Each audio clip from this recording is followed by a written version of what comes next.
Hello everyone, I welcome you all to IG tutorials. तो आज के इस सेशन में हम लोग देखेंगे मेंसुरेशन का पार्ट 32 और हम लोग आ चुके हैं मेंसुरेशन के सबसे लास्ट पार्ट पे, जिस टॉपिक का नाम होगा आपका prism and pyramid. Prism and pyramid पूरा आपका विजुअलाइजेशन पे ही है। यदि आप क्यूबॉइड, सिलेंडर, कोन और स्फेयर की बात करें तो उसमें थोड़ा सा बेसिक आइडिया हो जाता था, बट इसमें क्या है, प्रिज्म और पिरामिड पूरा आपको विजुअलाइज करना पड़ेगा। फॉर्मूला तो है, दो फॉर्मूला दोनों में है, बट उससे भी आपको काम नहीं चलेगा। आप थोड़ा सा एक्स्ट्रा विजुअलाइजेशन आपको 3D व्यू में करना पड़ेगा। तो आपको यहाँ पे इमेजिनेशन या विजुअलाइजेशन पावर थोड़ा सा ज़्यादा होना चाहिए। प्रिज्म जो होता है, प्रिज्म एकदम इजीएस्ट टॉपिक होता है। पिरामिड में आपको यहाँ पे विजुअलाइज करना पड़ेगा, क्योंकि प्रिज्म में भी विजुअलाइज करना पड़ेगा, बट डायरेक्टली फॉर्मूला यूज करके प्रिज्म के सारे क्वेश्चंस बनाए जा सकते हैं। बट पिरामिड के क्वेश्चन में आपको विजुअलाइज करके ही बहुत सारा केसेस बनेंगे, उसको आपको विजुअलाइज करके ही काम चलेगा। तो थोड़ा सा आपको विजुअलाइजेशन पावर होना चाहिए। जो लोग भी इस वीडियो को पहली बार देख रहे हैं उन लोग से रिक्वेस्ट है कि पार्ट 1 से देखना शुरू करें, ताकि आपको फ्लो समझ में आ जाए। यदि वीडियो अच्छा लगे तो चैनल को सब्सक्राइब कर सकते हैं, वीडियो को लाइक कर सकते हैं, कमेंट और शेयर भी कर सकते हैं। तो चलिए without any further edu let's get started. तो हम लोग यहाँ पे देखेंगे कि व्हाट इज प्रिज्म। प्रिज्म होता क्या है? 3D shape which has two similar bases, यानी कि एक ऐसा त्रिविमीय आपको आकृति होना चाहिए जिसमें ऊपर और नीचे दोनों में आपका ऊपर का भी जो है टॉप पोर्शन और बॉटम पोर्शन, यानी कि जो बेसेस होंगे वो बेस आपस में सिमिलर होना चाहिए, समान आकार के। जैसे कि यहाँ पे बेलन में देखेंगे, सिलेंडर के केस में तो ऊपर भी सर्कल बन रहा है तो नीचे भी सर्कल बन रहा है। सिमिलरली ये आपका क्यूब के केस में देखेंगे तो ऊपर भी स्क्वायर बन रहा है और यहाँ पे इसके नीचे भी स्क्वायर बनेगा। यदि आप क्यूबॉइड के केस में देखेंगे, क्यूबॉइड के केस में ऊपर भी रेक्टेंगल बन रहा है और इसके नीचे भी रेक्टेंगल एक बन रहा है। सिमिलरली ए वाले प्रिज्म में देखेंगे, ट्रायंगुलर प्रिज्म में देखेंगे तो ऊपर भी एक ट्रायंगल बन रहा है और इसके नीचे भी एक ट्रायंगल बन रहा है। इससे ऊपर और नीचे वाला बेस क्या है, सिमिलर है, समान आकृति समान शेप का है, तो इसको अपन प्रिज्म बोलेंगे। यहाँ पे एक हेक्सागन वाला चीज देखिए, ऊपर क्या है, यहाँ पे हेक्सागन बन रहा है, तो सिमिलरली इसके बेस में एक और हेक्सागन बनेगा, एक और हेक्सागन यहाँ पे आपको बनेगा। इसका मतलब कि ये सारे शेप जो है आपका, ये सारे शेप आपका प्रिज्म का एग्जाम्पल है। प्रिज्म के एग्जाम्पल सिंपल भाषा में समझिए कि ऊपर और नीचे जो बेसिस होते हैं, आधार होता है, वो समान होता है, समरूप होता है। यदि ऊपर आपका हेक्सागन है, नीचे भी हेक्सागन, ऊपर स्क्वायर तो नीचे भी स्क्वायर, ऊपर सर्कल तो नीचे भी सर्कल। ये सारी चीजें आपको प्रिज्म का एग्जाम्पल है। इसका एक बेसिक फॉर्मूला होता है, उसको अपन देख लेते हैं। तो आपको प्रिज्म के वॉल्यूम का एक फॉर्मूला होता है, आयतन का फॉर्मूला। इसको ऑलरेडी अपन सिलेंडर जब देखे थे तो मैंने बताया था। इसका सिंपल सा फॉर्मूला क्या होता है, area of base into height होता है। चलिए, दूसरा आपको है कर्व्ड सरफेस एरिया बोलिए, या आप इसको लैटरल सरफेस एरिया बोलिए। ये आपका कितना आता है, ये आपका आता है perimeter of base, perimeter of base into height होता है। अब आपको जो केस में आ जाए उसको आप यहाँ पे पुट करके आंसर ले सकते हैं। तीसरा आपको टोटल सरफेस एरिया है।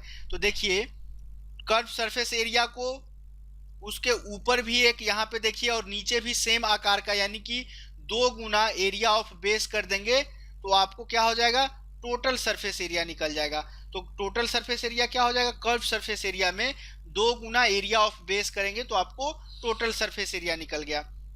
यदि आप सिलेंडर के केस में बात करें तो वॉल्यूम क्या होगा, area pi r square, volume क्या हो जाएगा, पाई आर स्क्वायर। एच ए होता है, आपको पता है। सिमिलरली क्यूब के केस में देखेंगे तो क्यूब के केस में एरिया नीचे का क्या है, ए स्क्वायर, उसमें हाइट से ए से गुना करेंगे तो ए क्यू। तो जो भी शेप आए आपको 3 फॉर्मूला, यही बेसिक फॉर्मूलाज याद रखने हैं कि वॉल्यूम होगा area of base into height, curve surface area होगा perimeter of base into height. तो एक्चुअली में आपको ए वाला पहला और दूसरा फॉर्मूला ही याद रखना है। यदि आप टोटल सरफेस एरिया की बात करेंगे तो आपको क्या होगा, कर्व सरफेस एरिया। अब ऊपर भी समान शेप बन रहा है, नीचे भी समान शेप बन रहा है, तो ऊपर और नीचे वाला एरिया को यानी कि 2 गुने एरिया ऑफ बेस करेंगे तो आपको टोटल सरफेस एरिया आ जाएगा। तो ये आपको प्रिज्म से रिलेटेड फॉर्मूला है, इससे ज्यादा प्रिज्म में कुछ नहीं है। प्रिज्म एकदम स्ट्रेट फॉरवर्ड क्वेश्चन आते हैं, इसमें कॉम्प्लिकेटेड क्वेश्चन नहीं बनते हैं। इस कॉम्प्लिकेटेड क्वेश्चन बनते हैं आपको पिरामिड के केस में। तो चलिए अब हम लोग नेक्स्ट देखते हैं पिरामिड क्या होता है। तो नेक्स्ट है हम लोग का व्हाट इज पिरामिड। पिरामिड क्या होता है, 3D shape which has one base and one apex. जैसे कि यहाँ पे कोन के केस में देखेंगे तो आपको एक सर्कुलर बेस है और यहाँ पे चोटी पे एक आपका एपेक्स है। एपेक्स मतलब कि चोटी होगा।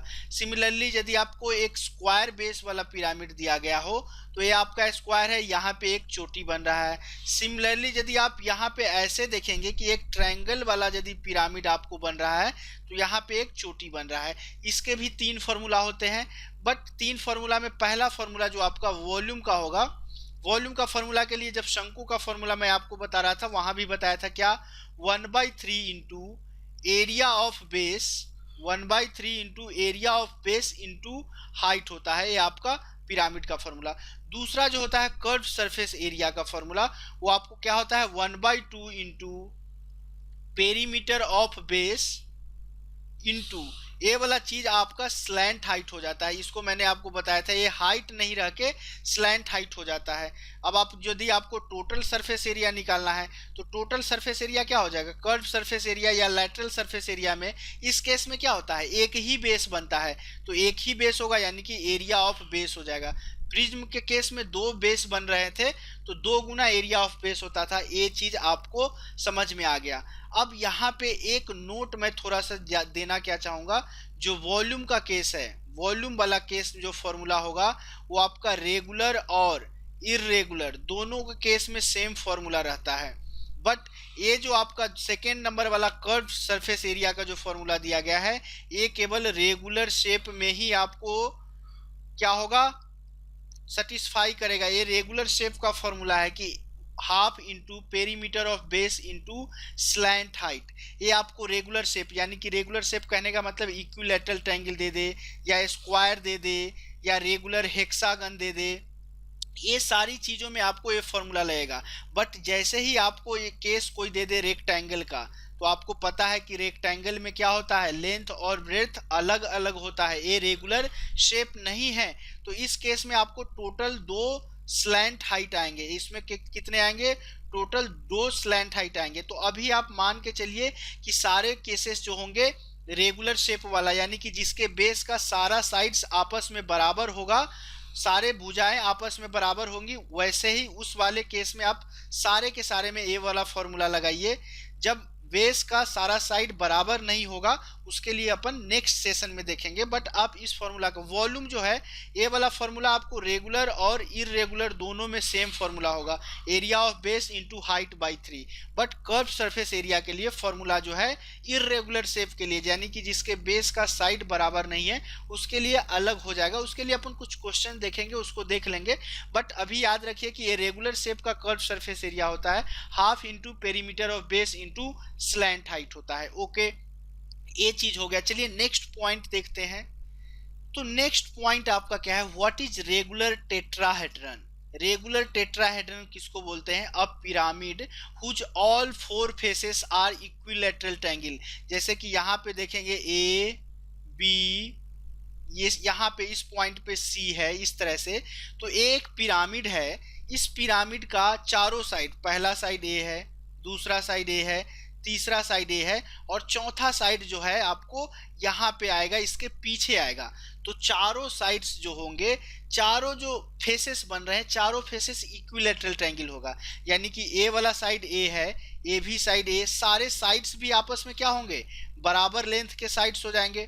ये आपको पता चल गया कि सारे साइड्स का जो लेंथ होगा वो आपका लेंथ सारे साइड्स का बराबर आ गया। चलिए, तो अब क्या है, पिरामिड टेट्राहेड्रन का फॉर्मूला इसलिए मैं बता रहा हूं आपको डेफिनेशन कि टेट्राहेड्रन बोलते किसको है, जिसमें चारों फेसेस जो हैंगे, चारों फेसेस होगा वो आपका इक्विलैटरल समबाहु त्रिभुज के रूप में होगा। तो चलिए यहाँ पे आपसे पूछा जाता है कि हाइट ऑफ टेट्राहेड्रन क्या होता है। हाइट निकालने के लिए आप देखिए सेंटर पे एक इक्विलैटरल ट्रायंगल बनेगा, हर एक शेप का कोई ना कोई सेंटर होता है और वो सेंटर को क्या अपन बोलते हैं, वो सेंटर आपको हर शेप का सेंट्रोइड होता है। तो यहाँ पे एक सेंट्रोइड बन रहा है, इसको 2D व्यू में मैं यहाँ पे आपको बता करके दिखा रहा हूँ। देखिए ए सेंटर होगा तो आपको ए साइड पता है कि ए होगा, तो इसका हाइट क्या होगा, इसके बीचों बीच से होता हुआ एपेक्स को जो मिलेगा। तो हाइट निकालने के लिए आप कैसे निकाल सकते हैं, अब देखिए ये सेंटर है, यदि आप इसको वर्टेक्स से मिला रहे हैं, ये ट्रायंगल आपका इक्विलैटरल ट्रायंगल है, ये ट्रायंगल आपका इक्विलैटरल, सपोज इसको नाम देते हैं ए ओ सी दे देते हैं। तो अब आपको ए और ए 2D व्यू में ए ओ आ गया, और ए ओ क्या होता है, ए ओ जो आपका होगा, ए ओ आपको क्या होगा, इस इक्विलैटरल ट्रायंगल में सेंट्रोइड पे 2:1 में बनता है। ये 2:1 1 वाला पार्ट इन रेडियस हो जाता है, 2 वाला पार्ट आपको सरकम रेडियस। तो एओ क्या हो जाएगा आपको, सरकम रेडियस। इक्विलैटरल ट्रायंगल में आपको पता है इक्विलैटरल ट्रायंगल का सरकम रेडियस आर क्या होता है, आर जो होता है a/√3। कब, जब ए आपका इक्विलैटरल ट्रायंगल का साइड दिया गया है। तो आपको एओ निकल गया कितना, a/√3। और AC जो है आपको A पता है, तो क्या आप OC का हाइट नहीं निकाल सकते, OC का लेंथ कितना हो जाएगा, OC का लेंथ अंडर रूट क्या हो जाएगा, AC का स्क्वायर माइनस AO का स्क्वायर। ओके, अब AC आपको कितना दिया गया है, A स्क्वायर दिया गया है, AO कितना दिया आया है आपको, a/√3, तो ये कितना हो जाएगा, a²/3। इसको आप कैलकुलेट करेंगे तो कितना आ जाएगा, 2a²/3, यानी कि √2/3a, यानी कि हाइट ऑफ टेट्राहेड्रन जो होगा, टेट्राहेड्रन वो आप याद रख लीजिए कि ये हमेशा √2/3 इंटू हाइट जो आपका इक्विलैटरल ट्रायंगल का साइड होगा या आपको टेट्राहेड्रन का साइड होगा उसके बराबर होगा। तो हाइट ऑफ टेट्राहेड्रन कितना होगा, √2/3 इंटू ए। ये बहुत काम का फॉर्मूला है, इसको आप याद रखिए, नहीं तो आपको सॉल्व करते वक्त, क्वेश्चन सॉल्व करते वक्त इसको फिर से डेराइव करना पड़ेगा।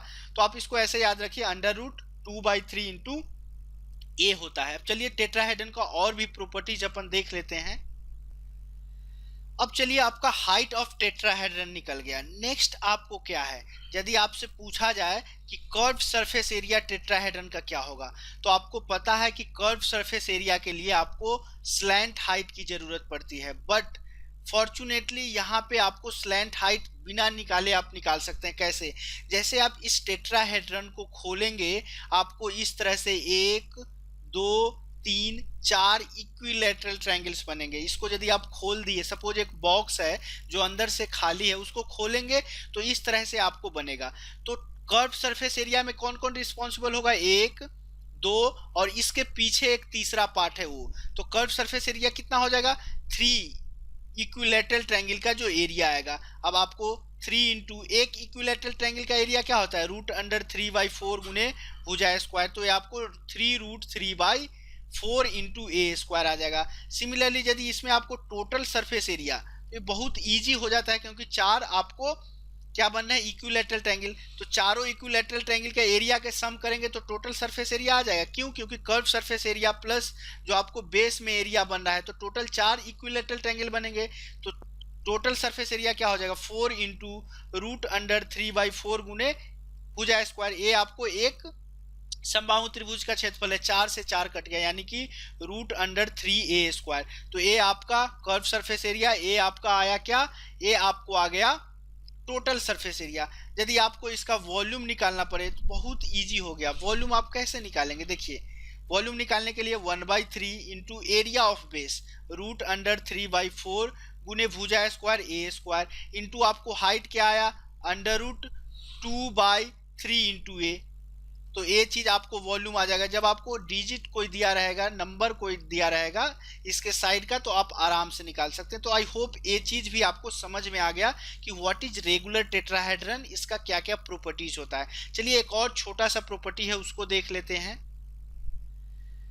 तो हम लोग का नेक्स्ट है what is slant height of any pyramid. किसी भी पिरामिड का स्लैंट हाइट यानी कि तिर्यक ऊंचाई क्या होती है। इस चीज को ध्यान से देखिए, देखने में बहुत इजी लग रहा है बट आपको बहुत कंफ्यूज करेगा जब भी आपको स्लैंट हाइट निकालना रहे। सिंपल भाषा में इसको क्या बोलते हैं, perpendicular distance from apex to any side of the base. अब आपको इसके करने के लिए 2D व्यू लीजिए, किसी भी साइड का जो भी पिरामिड बन रहा है उसको किसी भी तरफ से देख के एक 2D व्यू लीजिए। सपोज आपको 2D व्यू में एक पार्ट आपको ABC ट्रायंगल का फेस बन रहा है। 2D व्यू मतलब किसी एक साइड से आप देख रहे हैं तो ट्रायंगल का फेस बन रहा है, तो जो आपका चोटी होगा और अपोजिट में जो साइड होगा उससे जो आप परपेंडिकुलर डालेंगे यानी कि AD आपको हमेशा क्या होगा, स्लैंट हाइट देगा। इसको आपको समझना पड़ेगा, बहुत जरूरी चीज है। स्लैंट हाइट क्यों होगा, कैसे होगा वो मैं आपको बता दूंगा बाद में। बट स्लैंट हाइट जैसे कि आपको इस तरह से एक शेप दिया गया है, चलिए इस तरह से आपको एक शेप दिया गया है। अब इस केस में आपको स्लैंट हाइट, तो देखिए ए वाला पोर्शन आपको 2D व्यू में दिख रहा है, हालांकि ये फिगर 3D फिगर है बट ए वाला पोर्शन आपको 2D व्यू में। तो स्लैंट हाइट के लिए यहाँ से चोटी से एक परपेंडिकुलर डालिए तो ये आपका स्लैंट हाइट आ जाएगा। तो चलिए आई होप आपको अब समझ में आ गया होगा कि बेसिक पिरामिड और प्रिज्म का क्या क्या चीजें हैं। कुछ और कॉन्सेप्ट्स है जिसको अपन 1 बाय 1 करके नेक्स्ट सेशन में देखेंगे, बट आज के लिए जो भी बेसिक चीजें थी मैंने आपको समझा दिया। अब हम लोग एक एक करके क्वेश्चंस को देखेंगे। तो चलिए लेते हैं पहले क्वेश्चन को। तो हम लोग का पहला क्वेश्चन क्या बोला है, find the volume of the tetrahedron whose side is 4 centimetre. Okay, अब आपको साइड 4 सेंटीमीटर दिया गया है। अब आपको निकालना क्या है, वॉल्यूम। तो किसी भी पिरामिड का वॉल्यूम क्या होता है, 1/3 into area of base into height होता है, ये आपको पता है। अब एक चीज आपको क्या देखना है कि अभी आपने टेट्राहेड्रन का हाइट निकाल के देखा है। हाइट का फॉर्मूला मैंने आपको क्या बताया था, √2/3 इंटू ए बताया था, ए आपको 4 दिया गया है। अब इस फॉर्मूला में आप रख दीजिए 1/3 एरिया ऑफ बेस। चूंकि आपको टेट्राहेड्रन बन रहा है तो उसका बेस क्या होगा, इक्विलैटरल ट्रायंगल जिसमें सारे साइड्स 4 सेंटीमीटर के। तो एक इक्विलैटरल ट्रायंगल का एरिया क्या हो जाएगा, √3/4 गुने भुजा स्क्वायर यानी कि 16 इंटू हाइट आपको क्या है, इसको आप लिख सकते हैं √2/√3 इंटू 4 से आपका 4 कट गया, एक √3 से एक √3 कट गया, यानी कि वॉल्यूम आपको क्या आया 16√2/3 सेंटीमीटर क्यूब। तो इस क्वेश्चन का राइट आंसर क्या हो जाएगा, इस क्वेश्चन का राइट आंसर हो जाएगा 16√2/3।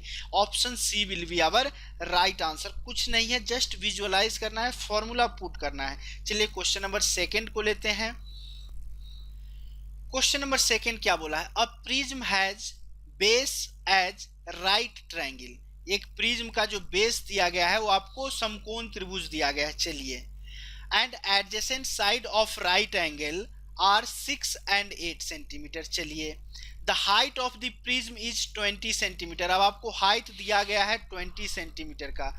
If the density of the material of prism is 5 gram per centimetre cube, find the weight of prism. अब देखिए, आपको हाइट दिया गया है, एरिया ऑफ बेस भी आराम से आप निकाल सकते हैं क्योंकि बेस आपको राइट ट्रायंगल के फॉर्म में दिया गया है। तो सबसे पहले आप वॉल्यूम निकालिए। तो प्रिज्म का वॉल्यूम क्या होता है, प्रिज्म के वॉल्यूम के लिए मैंने आपको फॉर्मूला बताया था, क्या होता है, area of base into height होता है। चलिए, एरिया ऑफ बेस क्या होगा, इस राइट ट्रायंगल का एरिया क्या होगा, half into base into perpendicular 8 into 6 into height आपको कितना दिया गया है 20, ये आपका सेंटीमीटर क्यूब हो जाएगा।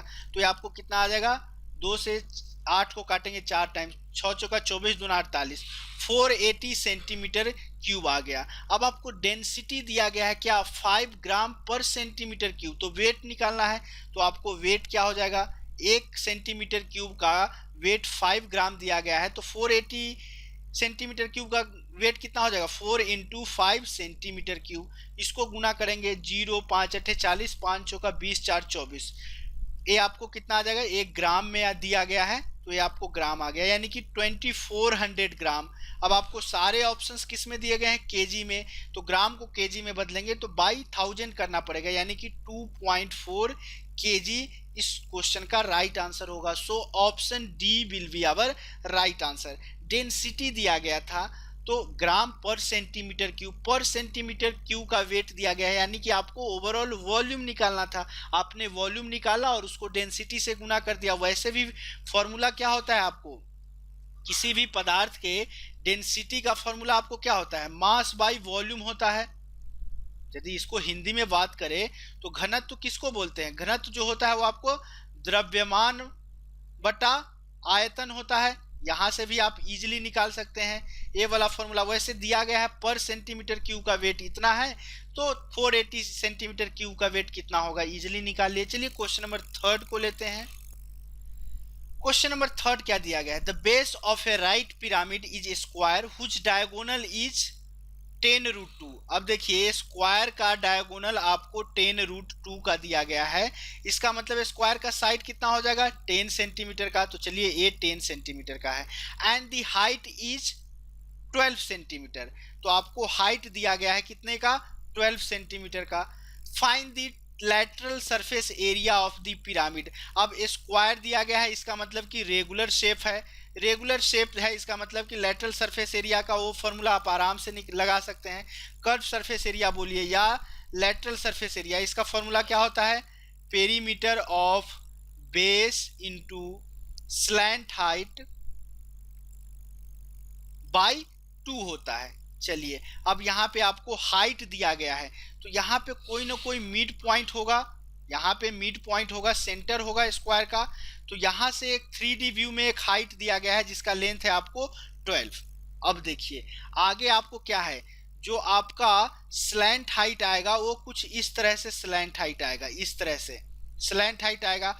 और टोटल यदि लेंथ है 10 सेंटीमीटर, तो मध्य बिंदु से हटाएंगे इसको तो ये कितने का आ जाएगा, 5 सेंटीमीटर का। यानी कि एक राइट ट्रायंगल यदि 2D व्यू देखेंगे तो यहाँ सेंटर से सीधा खड़ा है, उसका लेंथ आपको 12 दिया गया है।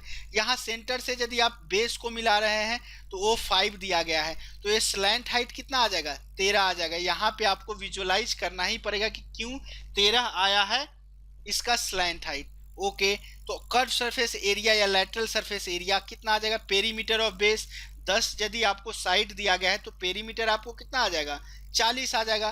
तो 40/2 इंटू स्लैंट हाइट आपको कितना आया, स्लैंट हाइट आपको 13 आ गया। इसको गुना किए काटे तो 20 आया, यानी कि लैटरल सरफेस एरिया कितना आ जाएगा, 13 दूना 26, 260 सेंटीमीटर स्क्वायर। तो इस क्वेश्चन का राइट आंसर क्या हो जाएगा, option D will be our right answer. चलिए क्वेश्चन नंबर फोर्थ को लेते हैं।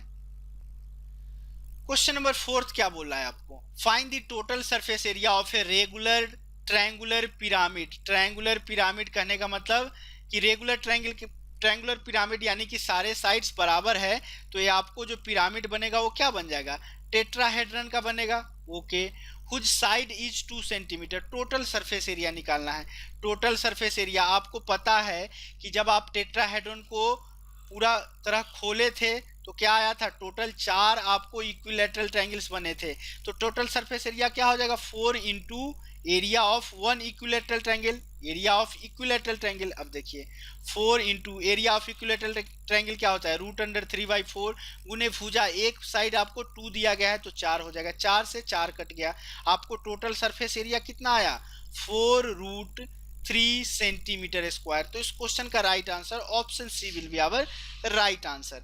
चलिए आज के सेशन का लास्ट क्वेश्चन, क्वेश्चन नंबर 5 को लेते हैं।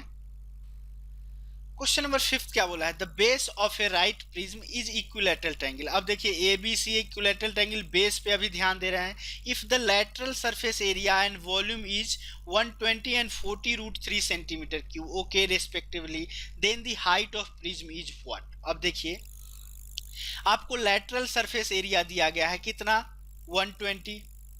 लैटरल सरफेस एरिया का फॉर्मूला क्या होता है, perimeter of base into height आपको 120 दिया गया है। ओके, सेकेंड केस में आपको वॉल्यूम दिया गया है। वॉल्यूम क्या दिया गया है, 40√3। तो आपको देखिए वॉल्यूम 40√3 दिया गया। वॉल्यूम का फॉर्मूला क्या होता है, area of base into height आपको 40√3 दिया गया है। चलिए अब देखिए आपको आगे क्या दिया, इसका ए सारे साइड्स ए ले लेते हैं। चलिए, तो अब पेरीमीटर ऑफ बेस क्या हो जाएगा, इक्विलेटरल ट्रायंगल का पेरीमीटर क्या हो जाएगा, 3a इंटू हाइट आपको 120 दिया गया है, यानी कि ए एच का वैल्यू आपको कितना आ गया, 40।